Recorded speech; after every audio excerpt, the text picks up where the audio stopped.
టెస్టులకు Rohit good bye చెప్పాక captain ఎవరనే చర్చ జరుగుతోంది. కెప్టెన్సీని పక్కన పెడితే రోహిత్ ఖాళీ చేసిన స్థానం ఎవరిదనేది ఆసక్తికరంగా మారింది. ఒక ఓపెనర్ గా యశస్వి జైస్వాల్ ఎలాగూ ఉంటాడు. మరో ఓపెనింగ్ స్లాట్ ను కేఎల్ రాహుల్ భర్తీ చేస్తాడనే అంచనాలు ఉన్నాయి. గతంలో ఓపెనర్ గా ఆడిన అనుభవం కేఎల్ కు ఉంది. మిడిల్ ఆర్డర్ లో ఆడినా, ఓపెనర్ గా బరిలోకి దిగినా టీమిండియా అవసరాలకు తగినట్టుగా ఆడడంలో రాహుల్ ముందే ఉంటాడు. కేఎల్ ఓపెనర్ రోల్ కు మారిపోతే మిడిల్ ఆర్డర్ లో ఒక స్థానం ఖాళీ అవుతుంది. ఆ ప్లేస్ కోసం పోటీ గట్టిగానే కనిపిస్తోంది. ఈ రేస్ లో 24 ఏళ్ల ధ్రువ్ జురేల్ పేరు గట్టిగానే వినిపిస్తోంది. కెరీర్ లో యంగ్ ప్లేయర్ ఇప్పటి వరకు 4 టెస్టుల్లో బరిలోకి దిగాడు.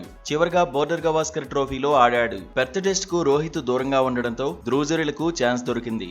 ఈ మ్యాచ్ లో 6వ నెంబర్ ఆటగాడిగా బరిలోకి దిగాడు. కాకపోతే తొలి ఇన్నింగ్స్ లో 11 పరుగులు, రెండో ఇన్నింగ్స్ లో ఒక్క పరుగే సాధించాడు. ఇంగ్లాండ్ టూర్ లో రిషబ్ పంత్ కు బ్యాకప్ ప్లేయర్ గా అయిన ధ్రువ్ జురేల్ ను ఎంపిక చేసే అవకాశం ఉంది.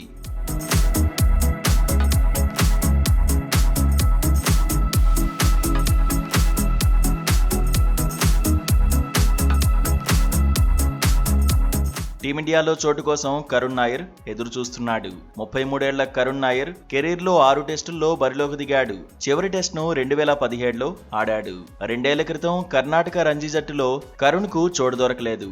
అప్పుడే విదర్భకు మారిపోయాడు. డొమెస్టిక్ టోర్నీల్లో పరుగుల మోత మోగించాడు. 2024-25 సీజన్లో రంజీ ట్రోఫీని విదర్భ అందుకోవడంలో కీలకంగా నిలిచాడు. గత సీజన్లో 16 ఇన్నింగ్స్ల్లో 863 పరుగులు చేశాడు. యావరేజ్ 50. గత సీజన్లో 4 సెంచరీలు కూడా బాదాడు. 2016-17 సీజన్లో ఇంగ్లాండ్ పై ట్రిపుల్ సెంచరీ సాధించాడు. అదిరిపోయే టెక్నిక్, క్లాస్ ఎక్స్పీరియన్స్ తో ఇప్పుడు టీమిండియా తలుపు తట్టే దిశగా అడుగులు వేస్తున్నాడు. ఐపీఎల్ లోనూ రీ ఎంట్రీ ఇచ్చిన తొలి మ్యాచ్ లో అద్భుతంగా రాణించాడు. కరుణ్ నాయర్ సేవలు టీమిండియాకు అక్కరకొస్తాయని ఎక్స్పర్ట్స్ సైతం అభిప్రాయపడుతున్నారు.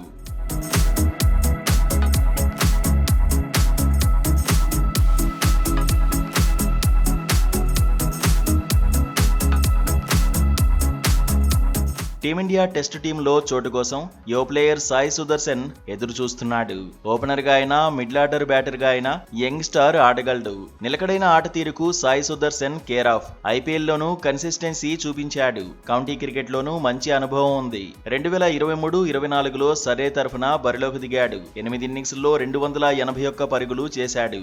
యావరేజ్ 35.13. కౌంటీల్లో ఆడిన చివరి మ్యాచ్ లో 105 పరుగులు సాధించాడు. మిడిల్ ఆర్డర్ స్లాట్ కోసం సర్ఫరాజ్ కూడా పోటీ పడుతున్నాడు. దేశవాళీల్లో రాణించిన తర్వాత సర్ఫరాజ్ టీమిండియాలోకి వచ్చాడు. ఇంగ్లాండ్, న్యూజిలాండ్ తో సిరీస్ల్లో బరిలోకి దిగాడు. బెంగళూరులో 150 పరుగులతో ఎంటర్టైన్ చేసిన సర్ఫరాజ్ ఖాన్ న్యూజిలాండ్ తో చివరి 2 మ్యాచ్ల్లో మాత్రం విఫలమయ్యాడు. 4 ఇన్నింగ్స్ల్లోనూ 11 పరుగుల మార్కును దాటలేకపోయాడు. ఇప్పుడు ఇంగ్లాండ్ తో సిరీస్ కు ఎంపికవుతాడా లేదా అనేది ఆసక్తికరంగా మారింది.